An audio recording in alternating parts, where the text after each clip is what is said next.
was 29 when my sister looked at me across the turkey and said, "Stop asking for money." I had just transferred the last $5,000 to clear the $52,800 balance on her credit card. If you are hearing this and you love raw family drama, hit the subscribe button now, because what comes next will hit you harder than any holiday argument you have ever witnessed. My name is Lena Martinez. I grew up in a 2-bedroom apartment in Detroit with my mother, my younger sister Maya, and the echo of my father's empty chair. Money was tight. My mother worked double shifts at the hospital, and Maya, 2 years younger, learned early how to stretch a dollar until it screamed. Thanksgiving was the one night we tried to pretend everything was normal. The table was a patchwork of mismatched plates. My mother had cooked a small turkey, a single pumpkin pie, and a bowl of green beans that had seen better days. Maya arrived late, hair slick from the rain, a forced smile on her face. She sat down, glanced at the empty chair where our father should have been, and said, "Can we just enjoy the food? No more talk about money." I felt my stomach tighten. I had been sending $300 a month to Maya's credit card for the past 2 years. The balance had grown from a few thousand to a mountain I could not see over. I had taken a second job at a coffee shop just to keep the payments going. I wanted to tell her that the debt was crushing me, but the words got stuck in my throat. "Fine," I said, voice flat. "Let's eat." The first bite was bitter. Not because of the turkey, but because of the weight of the secret I was carrying. I could feel Maya's eyes on me, searching for a sign that I was okay.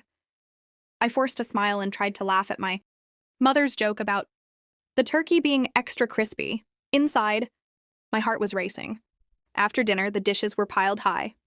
My mother disappeared into the kitchen, leaving Maya and me alone at the table.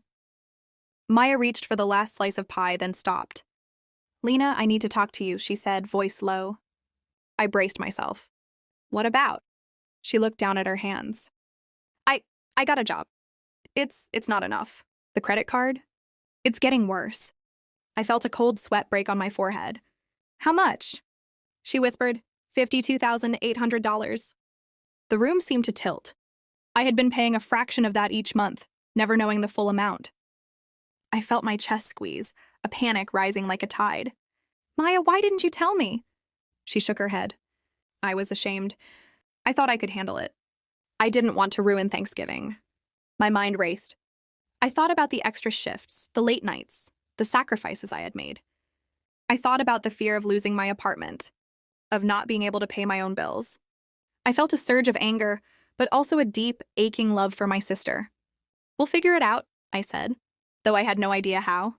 The next morning, I sat at my kitchen table with a stack of bills and a cup of cold coffee.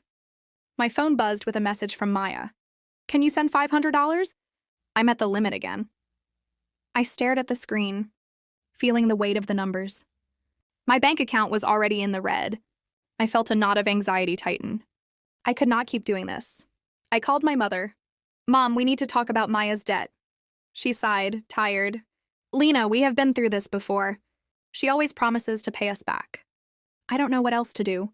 I felt tears prick at my eyes. I can't keep sending money. It's not just about the debt. It's about her choices. There was a pause. "What do you want to do?" I swallowed. "I want to help her, but I need a plan. I can't keep living like this." She was quiet for a moment. "Maybe we should get a financial counselor." I nodded, even though she could not see me. "Okay, I'll look into it." The days that followed were a blur of phone calls, emails, and sleepless nights. I found a nonprofit credit counseling service and set up an appointment. I told Maya I was doing this for both of us. She looked relieved, but also scared. "I don't want you to hate me," she whispered. I felt a pang of guilt. "I could never hate you," I said, though a part of me wondered if that was true. The counselor, a middle-aged woman named Carla, listened as I explained the situation. She asked simple questions, but each one cut deeper. "How much are you paying each month?" I told her $300. She raised an eyebrow. "That's barely covering the interest."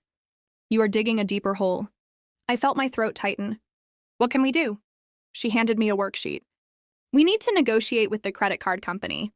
See if we can get a lower interest rate or a settlement. It will take time, but it's possible." I left the office feeling a flicker of hope, but also a heavy dread. The path ahead was uncertain, and the fear of failure loomed large.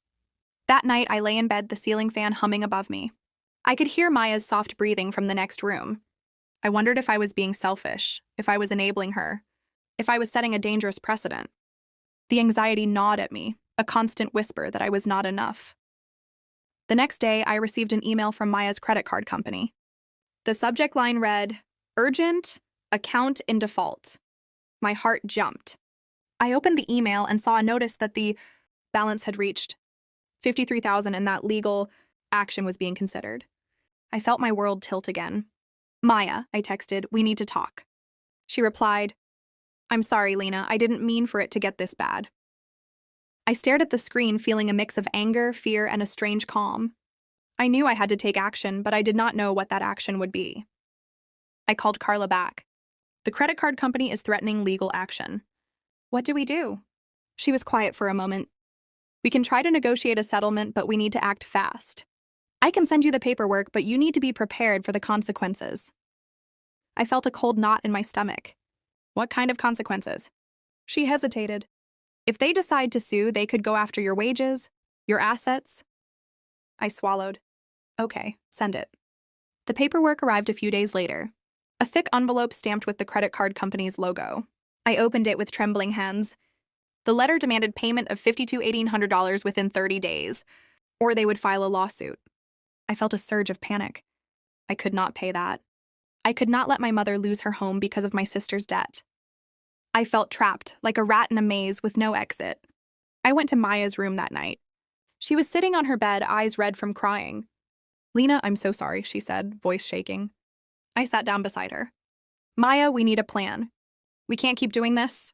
She looked at me, hope flickering. "What do we do?" I took a deep breath. "We will fight this. We will get a settlement. I will talk to a lawyer." She nodded, wiping her tears. "Okay." The next morning, I called a lawyer I had found online. His name was Mr. Patel, and he specialized in debt negotiation. I explained the situation in a rushed, frantic voice. He listened, then said, "We can try to negotiate, but we need evidence of your sister's financial situation. We also need to know where the money went." I felt a cold dread. "What do you mean?" He paused. "We need to know if there is any hidden income, any assets, any reason the credit card company might be willing to settle for less." I felt my stomach drop. I had never considered that Maya might be hiding something. I don't know." He said, "I will send you a list of documents to gather. We will meet next week." I hung up, feeling a new kind of fear. What if Maya had been lying to me? What if the debt was not just from overspending, but from something darker? The days that followed were a haze of gathering statements, bank records, and trying to keep my own life afloat. I missed a shift at the coffee shop because I was too exhausted to get up. My boss called me in, voice stern. "Lena, you have to be more reliable." I apologized, but the words felt hollow. I was losing pieces of myself one by one. One night, while digging through Maya's desk, I found a small notebook. I opened it and saw a list of numbers, dates, and names I did not recognize. My heart pounded. I flipped through the pages and saw a name repeated, J. Rivera. I felt a cold chill run down my spine. I remembered that name from a news article I had seen months ago, a local loan shark who was under investigation for extortion. My breath caught. Could Maya have borrowed money from him? Was the credit card debt a cover for something else? I heard a soft knock on the door. I froze, the notebook clipping shut in my hand. The door opened and my mother stood there, eyes wide with concern. "Lena, are you okay? You look pale." I forced a smile. "I'm fine, Mom, just a lot on my mind." She stepped inside, closing the door behind her. "You have been working so hard. You need to rest." I nodded, but my mind was racing. I could not tell her what I had found. Not yet. The next day, I met with Mr. Patel. I handed him the notebook, my hands shaking. He opened it, his eyebrows furrowing. "This is serious, Lena. If your sister is involved with a loan shark, we could have a bigger problem than a credit card debt." He looked up at me, eyes sharp. "We need to go to the police." My heart slammed against my ribs. "The police? What if they hurt Maya?" He sighed. "If she is in trouble, the police can protect her. But we need to act now." I left his office with a heavy heart and a head full of questions. I walked to my car, the sky a dull gray, matching my mood. As I reached for the door handle, my phone buzzed. It was a text from an unknown number. "We know what you found. Meet us at the old warehouse on 5th. Come alone." My breath hitched. I stared at the screen, feeling the weight of the notebook in my bag. My mind flashed to the loan shark's name, to the threat, to Maya's terrified face. I felt a surge of fear but also a fierce protectiveness. I typed back, "Who is this?" The reply came instantly.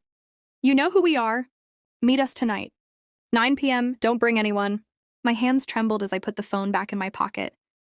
I looked up at the sky, the clouds gathering, and felt the storm inside me building. I knew I had to go, but I also knew that stepping into that warehouse could change everything. I drove home, my thoughts a tangled mess. I could feel my anxiety spiking, my chest tightening. I pulled into the driveway, turned off the engine, and sat in the silence, the notebook on the passenger seat. The sound of a car door slamming echoed in the empty street. I looked up and saw a dark sedan pull up behind me. 2 men stepped out, their faces hidden by hoodies. One of them held a gun, the metal glinting in the fading light. My heart pounded in my ears. I felt a cold sweat break on my forehead. I knew this was the moment everything would change. I reached for the notebook, my fingers brushing the cover, and whispered to myself, I have to protect Maya. The men approached, and the taller one said, "Give us the notebook and no one gets hurt." I stared at them, my mind racing, my fear turning into a fierce resolve. I could not let them take the evidence that could destroy my sister's life.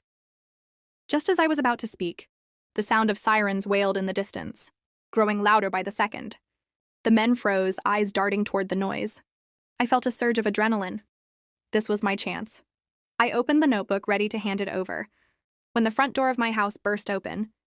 My mother stood there, eyes wide, a police badge in her hand. "Lena, step back," she shouted.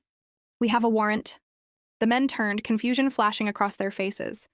In that split second, I saw a flash of something else, a glimpse of a face I recognized, but could not place.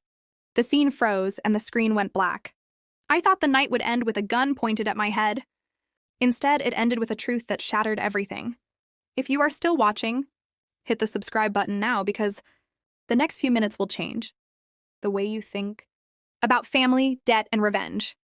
The sirens grew louder, a wretched wail that seemed to vibrate the very air around the sedan. My mother's badge glinted in the street lamp as she stepped forward. Gun drawn, eyes locked on the 2 men in hoodies.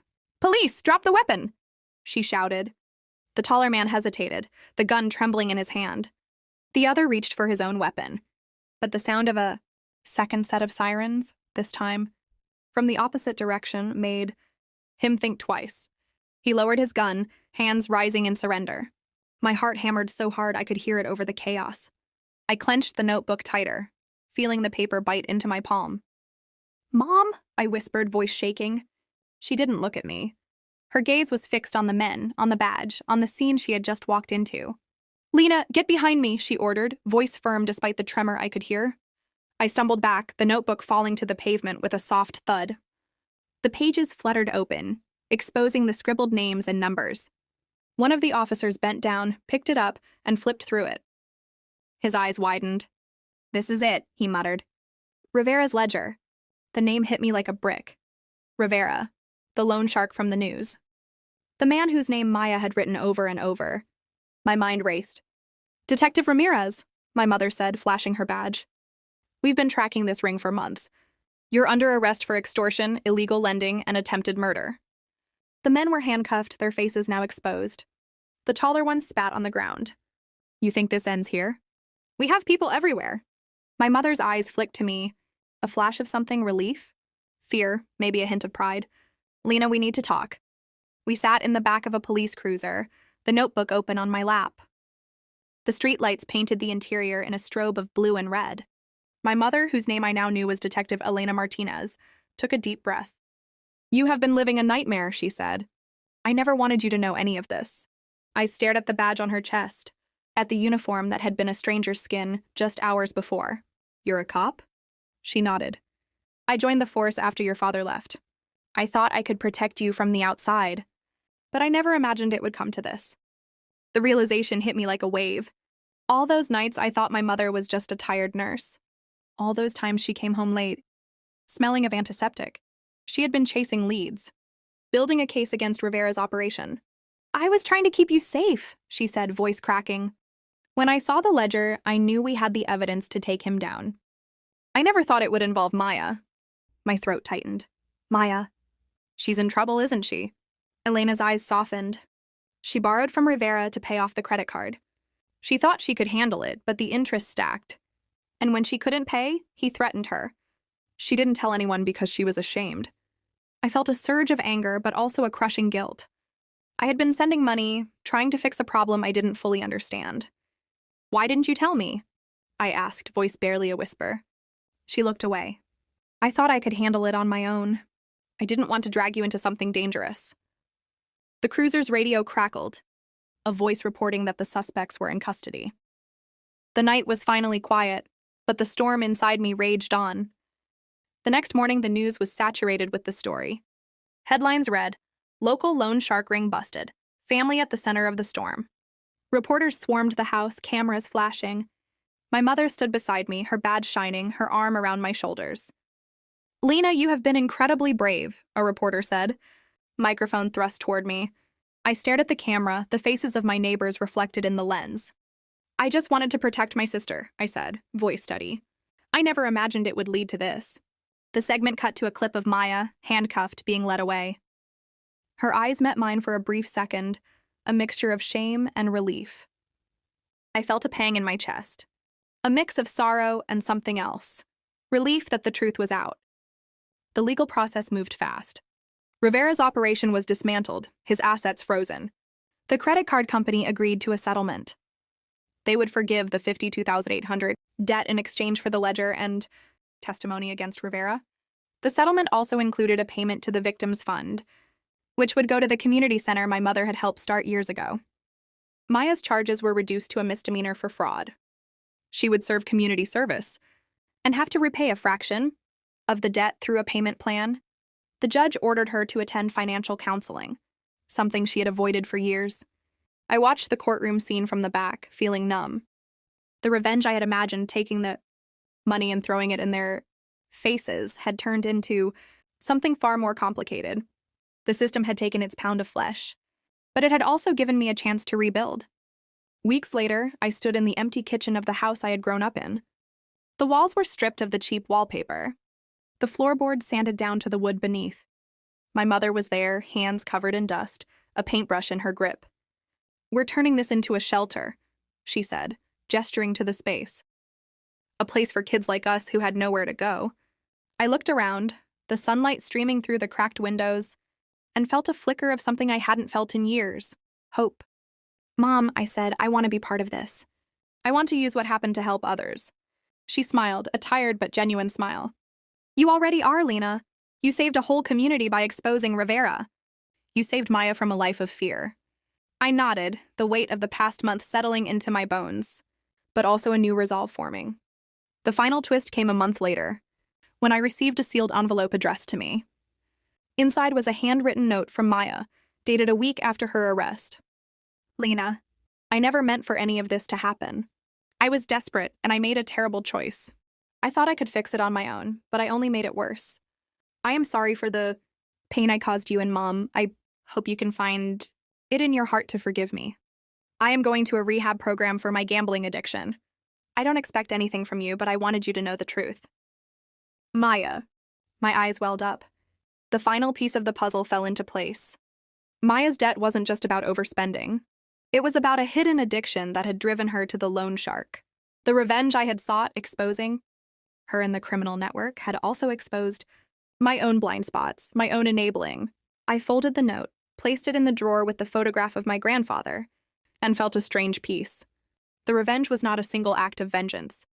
It was the systematic dismantling of a criminal operation, the exposure of a family secret, and the transformation of a broken home into a sanctuary. The police arrested Rivera and his crew. The credit card company forgave the debt. Maya entered a treatment program and began to rebuild her life. My mother retired from the force and devoted herself to the shelter. I kept my job at the coffee shop, but I also started volunteering at the shelter, helping kids with their homework, listening to their stories, and reminding them that they are not defined by the hands they are dealt. I stand in the hallway of the shelter now, the sound of laughter echoing off the freshly painted walls. A little girl with a scar on her cheek runs past me, clutching a stuffed rabbit. She looks up at me, eyes bright, and says, "Thank you." I kneel, brush a strand of hair from her face, and feel a warmth spread through my chest that I have not felt since I was a child. The scar on my side still aches, a reminder of how close I came to losing everything. But the ache is softer now, a badge of survival. The heaviest chains are the ones we forge for ourselves. And the only way to break them is to let someone else see the links. If you have a story like mine, if you have ever felt trapped by family, debt, or your own choices, know that you can turn that weight into something that lifts others up. Thank you for staying with me through this. If you found this story powerful, please like this video, share it with someone who needs to hear it, and subscribe for more raw, real stories.